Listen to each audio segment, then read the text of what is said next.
जय हिंद दोस्तों, आज हम बात करने वाले हैं इंडिया के बहुत ही सेंसिटिव लेकिन इंपॉर्टेंट टॉपिक रिजर्वेशन सिस्टम पर। मैं शुरू में ही क्लियर करना चाहता हूं, यह वीडियो किसी भी कास्ट, कम्युनिटी या समुदाय के खिलाफ नहीं है। मैं डॉक्टर BR अम्बेडकर जी के योगदानों का भी पूरा सम्मान करता हूं। इस वीडियो का उद्देश्य सिर्फ एक पब्लिक पॉलिसी का लॉजिकल और डाटा बेस्ड एनालिसिस करना है, जो भारतीय संविधान के आर्टिकल 19(1)(a) के तहत अभिव्यक्ति की स्वतंत्रता के अंतर्गत आता है। तो चलिए बिना किसी नफरत या भावना के सिर्फ फैक्ट्स और लॉजिक के साथ इस मुद्दे को समझते हैं। हर साल लाखों स्टूडेंट्स कॉम्पिटिटिव एग्जाम देते हैं। किसी को 90 मार्क्स लाने के बाद भी सीट नहीं मिलती, किसी को काफी कम मार्क्स पर भी एडमिशन मिल जाता है।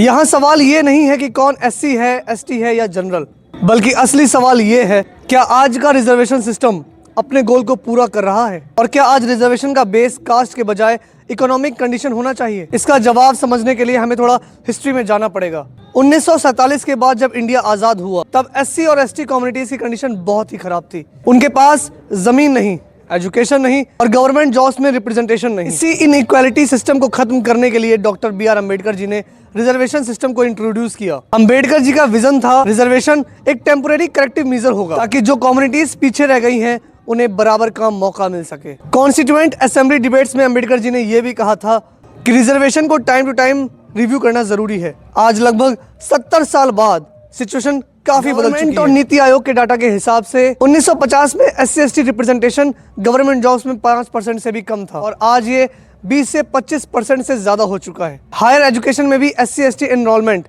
पिछले कुछ डिकेड से काफी इंक्रीज हुआ है। इसका मतलब रिजर्वेशन का ओरिजिनल ऑब्जेक्टिव काफी हद तक अचीव हो चुका है। लेकिन प्रॉब्लम यहाँ शुरू होती है। आज एक तरफ SC ST फैमिली है जो फाइनेंशियली काफी स्ट्रॉन्ग है, गवर्नमेंट जॉब, लैंड और एजुकेशन सब अवेलेबल है, और दूसरी तरफ एक जनरल कैटेगरी का स्टूडेंट है, फैमिली इनकम बहुत कम, कोचिंग अफोर्ड नहीं कर सकता और फॉर्म भरने के भी हजारों रुपए देने पड़ते हैं। पर सिस्टम क्या करता है?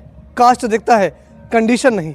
SC ST एस्पिरेंट्स को application fee waiver, scholarship, hostel subsidy जैसी सुविधाएं दी जाती हैं और पुअर जनरल एस्पिरेंट को फुल फीस, नो सपोर्ट। सवाल सिंपल है, अगर प्रॉब्लम पैसा है तो बेनिफिट कास्ट के बेस पर क्यों? 1992 के इंदिरा सोनी केस में सुप्रीम कोर्ट ने कहा रिजर्वेशन का बेनिफिट सिर्फ उन्हें मिलना चाहिए जो सोशली और इकोनॉमिकली बैकवर्ड है। इसीलिए OBC कैटेगरी में क्रीमी लेयर का कॉन्सेप्ट लाया गया। लेकिन SC ST कैटेगरी में ये कॉन्सेप्ट इफेक्टिवली अप्लाई नहीं होता और इसका result same family generation to generation reservation का फायदा लेती रहती हैं और जो सच में नीडी है वो कहीं पीछे रह जाता है। ये न जस्टिस है न इक्वालिटी। चलिए अब थोड़ा इंटरनेशनल एग्जांपल देखते हैं।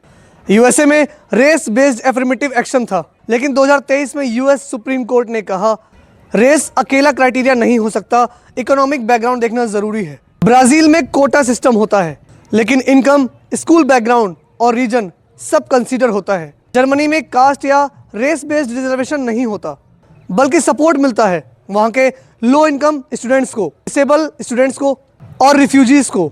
मतलब साफ है दोस्तों, दुनिया कास्ट से क्लास की तरफ मूव कर रही है। तो आखिर सॉल्यूशन क्या है? सॉल्यूशन है रिजर्वेशन का बेस इकोनॉमिक कंडीशन हो, ना कि सिर्फ कास्ट। क्रीमी लेयर का कॉन्सेप्ट हर कैटेगरी पर लागू हो, चाहे SC ST, OBC या जनरल कैटेगरी हो। जॉब कोटा से पहले क्वालिटी एजुकेशन हो, फ्री कोचिंग और स्कॉलरशिप प्रोवाइड की जाए। हर 10 साल में रिजर्वेशन सिस्टम का डाटा बेस्ड रिव्यू हो। और हाँ, अगर आप चाहते हो ऐसे ही अवेयरनेस और रिसर्च बेस्ड वीडियोस आगे भी आते रहें तो चैनल को सब्सक्राइब करना मत भूलिएगा, क्योंकि ये लड़ाई जनरल वर्सेस SC ST की नहीं है। ये लड़ाई है पॉवर्टी वर्सेस प्रिविलेज की, outdated system versus fair system की। रिजर्वेशन एक जरूरी मेडिसिन थी, लेकिन बिना रिव्यू के मेडिसिन भी नुकसान कर सकती है। अगर आप भी चाहते हो एक फेयर और यूनाइटेड इंडिया, तो इस टॉपिक पर शांत दिमाग से बात करना जरूरी है। आपका ओपिनियन क्या है? कमेंट में लिखकर हमें जरूर बताइएगा।